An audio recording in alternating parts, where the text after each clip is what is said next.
Cuando comenzó la guerra de Vietnam, el ejército de los Estados Unidos pensó que los helicópteros podrían mantenerse seguros volando rápido y alto, pero esa idea se desmoronó en el momento en que tenían que quedarse suspendidos.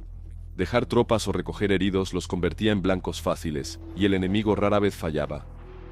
Esa brutal realidad forzó la aparición de un nuevo tipo de guerra, y en el corazón de ella estaban los artilleros de puerta. Entonces, ¿cómo su papel provocó el auge del helicóptero de ataque? Vamos a averiguarlo. Artilleros de puerta y los improvisados helicópteros artillados UAV. Cuando las fuerzas estadounidenses llegaron por primera vez a Vietnam, el Bell UH-1 Iroquois, conocido por casi todos como el UAV, fue tratado como una camioneta voladora. Transportaba soldados, municiones y raciones, volando bajo sobre brillantes arrozales verdes y espesa jungla. Un piloto, un copiloto y un jefe de tripulación componían la tripulación habitual, transportando escuadrones de infantería y suministros a través de territorio hostil. El plan era simple: mantenerse rápido, mantenerse alto y confiar en giros bruscos para esquivar balas. Pero ese plan se desmoronó en el momento en que el helicóptero tenía que flotar. Ya fuera dejando tropas en una zona de aterrizaje o levantando a hombres heridos, esa pausa convertía al Huey en un blanco fácil. Los Vietcong y las tropas norvietnamitas rápidamente se dieron cuenta de esto. Apuntaron al cielo con AK-47, ametralladoras y eventualmente armas antiaéreas, y acertaron. Para cuando terminó la guerra, Estados Unidos había enviado alrededor de 11.800 helicópteros al sudeste asiático y perdido más de 5.600. Eso incluía aproximadamente 2.700 Hueys, casi la mitad de cada UH-1 desplegado. Ante las crecientes pérdidas, los comandantes necesitaban una solución rápida. La primera solución fue rudimentaria pero inmediata.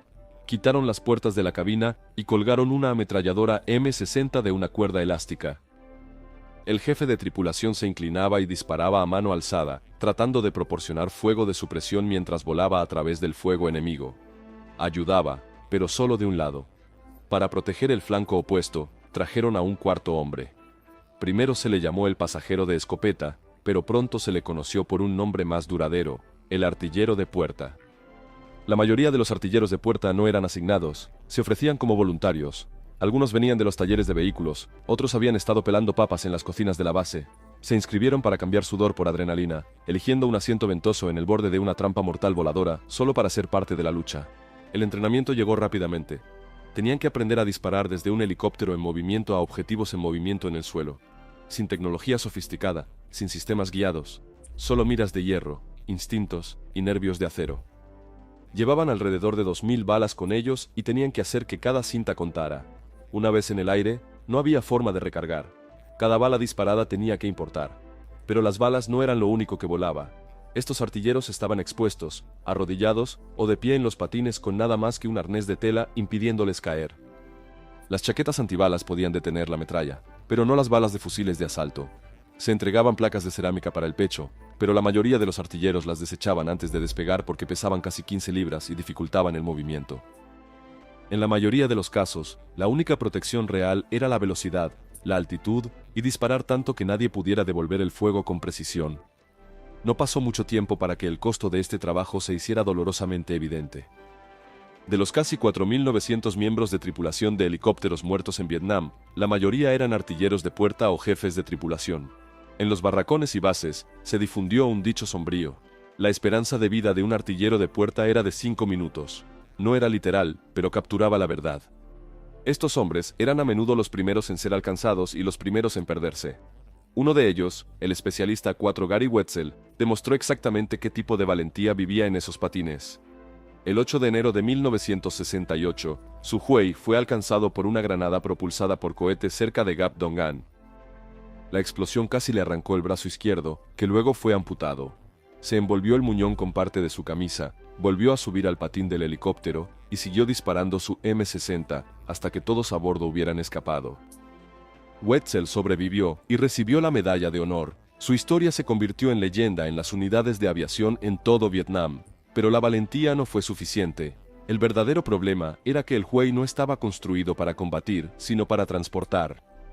Entonces los equipos de tierra comenzaron a convertirlos en cañoneras improvisadas. Cambiaron las M60 de disparo lento, 600 balas por minuto, por miniguns M134 eléctricas que podían disparar hasta 3.000 balas por minuto. Esos son 50 balas por segundo. Debajo del morro, montaron lanzagranadas M5 que disparaban 220 rondas por minuto, ideal para despejar líneas de árboles, y a cada lado del helicóptero instalaron cápsulas de cohetes.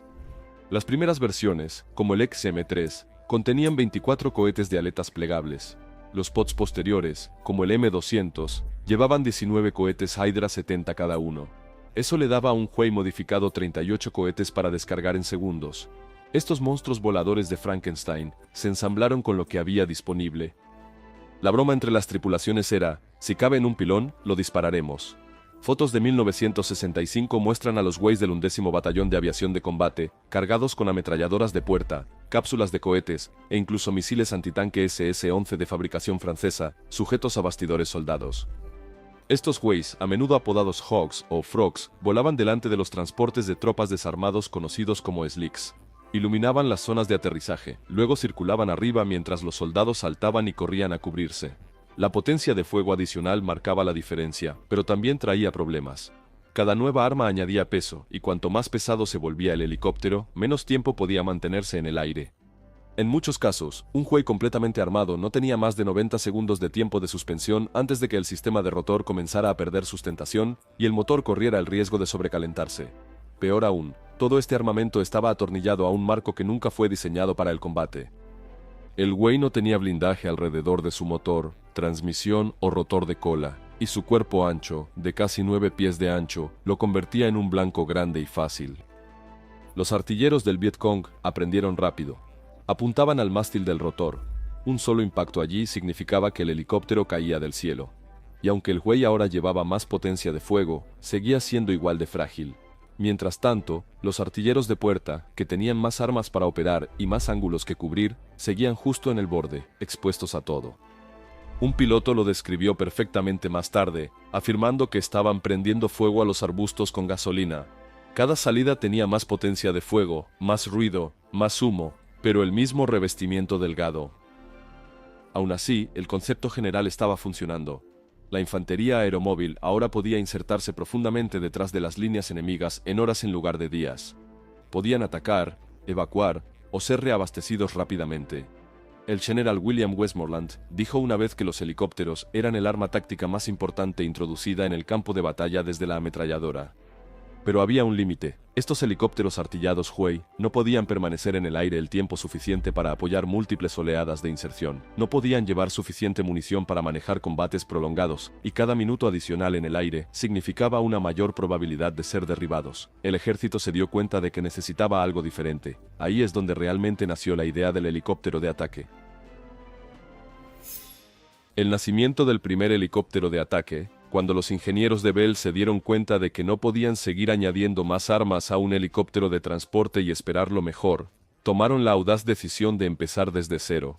Decidieron construir un helicóptero que no estuviera destinado a transportar tropas o carga, sino que fuera diseñado desde el primer día para combatir y sobrevivir. No obstante, no desecharon todo. El Huey tenía partes que funcionaban. Su fiable motor de turbina Lycoming T-53, su resistente sistema de rotor de 2 palas y una transmisión que ya había demostrado su eficacia bajo fuego. Bell mantuvo eso, todo lo demás fue eliminado. Lo que salió de su taller en septiembre de 1965 era elegante, estrecho y letal. Lo llamaron el modelo 209. Su estructura larga y delgada cortaba el aire con la mitad de la resistencia de un Huey.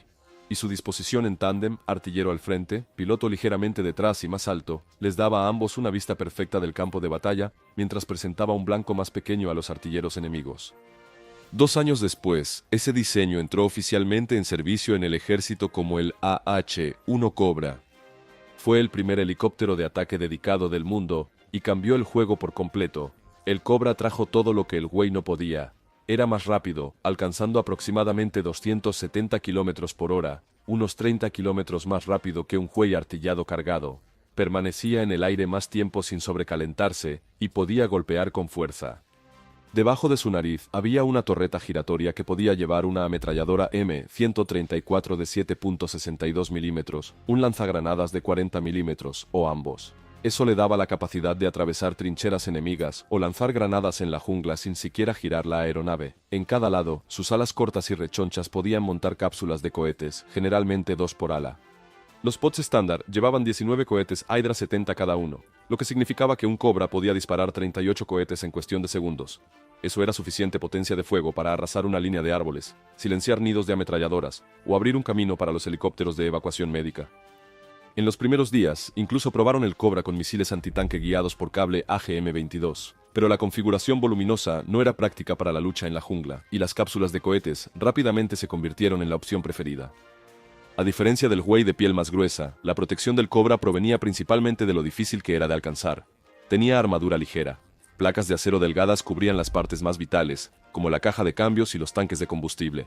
Y el vidrio de la cabina podía resistir disparos de armas pequeñas, pero la verdadera defensa era la velocidad y la agilidad. El Cobra podía deslizarse justo por encima de los árboles, asomarse para un disparo rápido y volver a cubrirse antes de que el enemigo tuviera la oportunidad de devolver el fuego. Y como ambos asientos tenían controles de vuelo completos, incluso si el piloto era alcanzado, el artillero podía tomar el control y llevarlos a casa. Cuando los primeros Cobras llegaron a Vietnam en agosto de 1967, no permanecieron mucho tiempo en la pista. Fueron asignados inmediatamente a la primera división de caballería, y las tripulaciones se pusieron a trabajar para aprender lo que la aeronave podía hacer en combate real. No tardaron mucho en ganarse un apodo, serpientes. Más delgado, más rápido y mucho más difícil de derribar que los Hueys modificados que reemplazaron, el Cobra rápidamente se convirtió en un favorito. Los registros de la unidad de ese otoño muestran una notable disminución en las pérdidas de helicópteros una vez que los Cobras comenzaron a liderar misiones de escolta. Los pilotos se dieron cuenta de que podían apoyar múltiples oleadas de inserciones de tropas sin aterrizar para repostar, volar una amplia cobertura de zonas calientes e incluso saltar de un tiroteo a otro a 16 kilómetros de distancia, algo que el Huey simplemente no podía hacer. En solo unos pocos meses, el Cobra se había convertido en lo que la guerra había estado perdiendo todo el tiempo. Ese éxito inspiró nuevas ideas. Una de las tácticas más efectivas que surgieron de esta era fue la creación de equipos cazadores asesinos, también conocidos como equipos rosados. Estos pares usualmente incluían un Cobra y un helicóptero de reconocimiento Hughes o 6 Cayuse, mejor conocido como el Loach. El trabajo era peligroso. El Loach volaría increíblemente bajo, entrelazándose a través del dosel de la jungla, tratando de atraer el fuego enemigo. No era solo un movimiento arriesgado, era el objetivo completo. Una vez que estallaban los disparos, el Loach marcaba la posición con humo o llamadas de radio y el Cobra que circulaba en lo alto descendía con un ataque de cohetes o una explosión de granada. Funcionaba de manera brillante, pero el precio era alto. De los aproximadamente 1.400 OH-6A construidos durante la guerra, casi 1.000 se perdieron en combate. Esa es la tasa de pérdida más alta de cualquier aeronave volada por los Estados Unidos en Vietnam. Y luego vino una de las misiones más notables de la guerra. La noche del 18 de junio de 1968, el primer teniente Larry Taylor estaba volando un Cobra cerca del río Saigón cuando escuchó un Mayday. Una patrulla de reconocimiento de largo alcance de 4 hombres había sido rodeada por fuerzas norvietnamitas y no había posibilidad de un rescate estándar. No había zona de aterrizaje, demasiados enemigos. Taylor y su compañero de ala no dudaron. Volaron directamente hacia la pelea, haciendo pasada tras pasada, iluminando la jungla con todo lo que tenían. Las bengalas de artillería les dieron la luz suficiente para apuntar. Durante más de 40 minutos, realizaron ataques a baja altura, vaciando cada cohete y cinta de ametralladora que llevaban. Al final, no les quedaba nada. Sin municiones, apenas combustible, y el enemigo seguía acercándose. Así que Taylor tomó una decisión que pocos se atreverían. Le dijo a la patrulla que se dirigiera a un pequeño claro, encendió las luces de su Cobra, sabiendo que atraerían fuego, y voló hacia abajo para recogerlos. Sin espacio dentro de la aeronave, los 4 soldados se subieron a los patines y a las cápsulas de cohetes. Bajo fuego enemigo, con el Cobra sobrecargado y casi sin combustible, Taylor los sacó volando. Los 4 hombres sobrevivieron. Le otorgaron la Estrella de Plata. Y después de más de 50 años, en septiembre de 2023, fue ascendida a la Medalla de Honor. Para cuando terminó la guerra de Vietnam, el Cobra se había convertido en la columna vertebral de las operaciones de caballería aérea. Voló más de 1 millón de horas de combate, entregó más poder de fuego que todos los Huey Gunships combinados, y lo hizo con una tasa de pérdida más baja. Incluso décadas después, el Cobra no ha desaparecido. ha evolucionado. El Cuerpo de Marines de los Estados Unidos adoptó versiones más nuevas con motores gemelos, sistemas de visión nocturna y armas guiadas por láser. El actual AH-1 Zulu Viper, que todavía vuela hoy en día, tiene sus raíces directamente en esa silueta delgada original que los ingenieros de Bell dibujaron hace casi 60 años. Y no es solo Estados Unidos. Jordania, Bahrein y otros aliados todavía vuelan Cobras actualizados de la era de Vietnam hoy en día, usándolos para patrullar fronteras y proporcionar respuesta rápida en terrenos remotos. La aeronave ha sobrevivido a la guerra que la hizo necesaria. El Cobra cambió la guerra, pero su sucesor cambiaría la guerra misma. ¿Cómo el Apache ascendió al poder? El Cobra demostró cuánto daño podía causar un helicóptero construido puramente para el combate, pero en el momento en que terminó la guerra de Vietnam, los planificadores del ejército sabían que no sería suficiente para la próxima lucha. Ahora miraban más allá de las junglas y los arrozales. Se esperaba que el próximo campo de batalla fuera Europa. Terreno abierto, colinas onduladas y miles de tanques soviéticos avanzando por el Fulda Gap. El Cobra podía esquivar el fuego de ametralladoras, pero no estaba diseñado para sobrevivir a defensas aéreas densas o enfrentarse directamente a divisiones blindadas. Así que a principios de la década de 1970, el ejército lanzó el programa de helicóptero de ataque avanzado.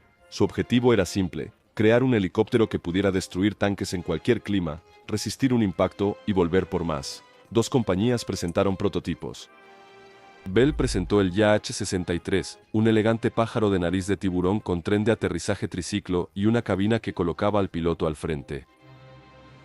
Pero Hughes Helicopters trajo algo completamente diferente: el robusto y fuertemente blindado modelo 77, conocido como el IAH-64. Ambos diseños eran impulsados por los mismos motores General Electric T-71, pero Hughes se centró en la supervivencia.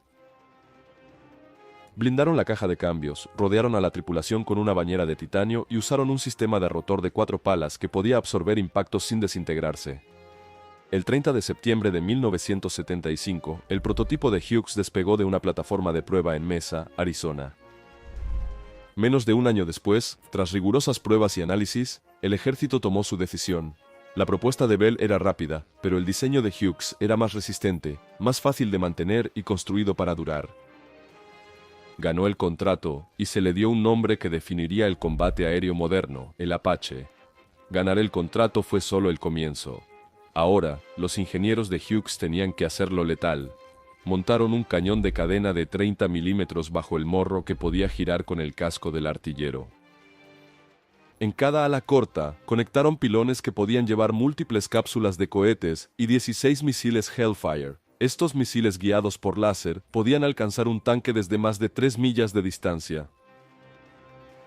La financiación para el desarrollo se aseguró en 1982, y para enero de 1984, el primer Apache de producción, oficialmente designado como AH-64A, fue entregado al ejército. El Apache comenzó su servicio en primera línea en Alemania Occidental en abril de 1986, justo en medio de la Guerra Fría. Fue asignado a la 11ª Brigada de Aviación, una de las unidades de primera línea más importantes de la OTAN. Los pilotos notaron inmediatamente las mejoras. Los motores gemelos de Honeywell le daban al Apache más de 200 caballos de fuerza sobre los prototipos anteriores. Podía alcanzar velocidades de 170 nudos y mantenerse en vuelo estacionario en el calor del verano sin sobrecalentar sus sistemas. No tenía mucho en cuanto a computación a bordo según los estándares actuales, pero no lo necesitaba. El cañón se movía con la línea de visión del artillero, y sus sensores térmicos significaban que podía cazar a través de la lluvia, la niebla o la noche oscura. El combate llegó antes de lo que nadie esperaba. En las primeras horas del 20 de diciembre de 1989, 12 Apaches del batallón Wolfpack despegaron para su primera misión real durante la Operación Causa Justa en Panamá. Su trabajo era atacar posiciones fortificadas alrededor de Fort Amador y neutralizar armas pesadas apuntadas al Canal de Panamá. El general Carl Steiner dijo más tarde que los Hellfires podían ser dirigidos a través de una ventana desde 6 kilómetros de distancia por la noche. Y durante esas 240 horas de operaciones, los Apaches hicieron precisamente eso. A pesar de recibir disparos de armas pequeñas, no se perdió ni un solo Apache. Después de Panamá, nadie volvió a dudar de las capacidades del Apache. Solo 7 meses después, llegó una prueba mucho mayor. Saddam Hussein invadió Kuwait en agosto de 1990. El ejército estadounidense respondió con la Operación Escudo del Desierto, y cuando se convirtió en Tormenta del Desierto en enero, el Apache estaba en las líneas del frente. En la oscuridad antes del amanecer del 17 de enero de 1991, 8 helicópteros Apache se unieron a 4 helicópteros PAV-LO de la Fuerza Aérea para formar la Fuerza de Tarea Normandía. Volaron bajo, apenas por encima de la arena durante casi 250 millas, navegando por la luz de la luna y puntos de referencia preprogramados. En el objetivo, desataron una andanada de Hellfires y cohetes que destruyeron 2 estaciones de radar iraquíes clave en menos de 5 minutos. Esa única misión abrió un agujero en la red de defensa aérea de Irak, lo suficientemente grande como para que cientos de aviones aliados pasaran. Durante la guerra terrestre de 100 horas que siguió, 277 Apaches volaron miles de misiones. Destruyeron más de 270 tanques iraquíes y más de 500 otros vehículos blindados. Muchos de esos ataques ocurrieron de noche desde distancias de hasta 5 millas. Los sensores infrarrojos y las armas de largo alcance del Apache le dieron control total después del anochecer. Solo se perdió un Apache durante todo el conflicto, y ambos miembros de la tripulación sobrevivieron tras ser alcanzados por un RPG a corta distancia. Aún más impresionante, los equipos de mantenimiento informaron tasas de disponibilidad de aeronaves superiores al 90%, una cifra casi inaudita en combate en primera línea. Ese éxito también reveló lo que necesitaba mejorarse. Las tripulaciones necesitaban un apuntado más rápido, mejor comunicación y mayor capacidad de supervivencia contra amenazas más avanzadas. Eso llevó al desarrollo de la H-64D Longbow. Esta versión presentaba un radar en forma de cúpula montado sobre el mástil del rotor. Podía escanear vehículos en movimiento incluso en tormentas de polvo o a través del humo del campo de batalla, y podía guiar múltiples misiles Hellfire de disparar y olvidar a la vez. Los primeros Longbows entraron en servicio en 1997. Versiones posteriores, como el modelo Echo Guardian, añadieron motores más potentes, palas de rotor más fuertes y cabinas totalmente digitales que podían sincronizar datos en todo el campo de batalla. Pero a través de todas las mejoras, el alma del Apache nunca cambió. Fue construido como un escudo para la infantería y una lanza para atacar a la armadura, antes de que pudiera devolver el fuego. Lo demostró en su primera noche de guerra en Panamá. Se mostró nuevamente en los desiertos de Irak, e incluso ahora, más de 40 años después de su primer vuelo, los Apaches todavía están volando misiones en toda Europa, el Medio Oriente y Asia. Son más rápidos, inteligentes y conectados que nunca, pero su misión sigue siendo la misma: proteger a los soldados en tierra y darles la ventaja. Pero antes de que los Apaches dominaran la guerra moderna, Vietnam tenía una última prueba para los helicópteros que vinieron antes. Una brutal prueba de fuego. La Operación Lam Son 719.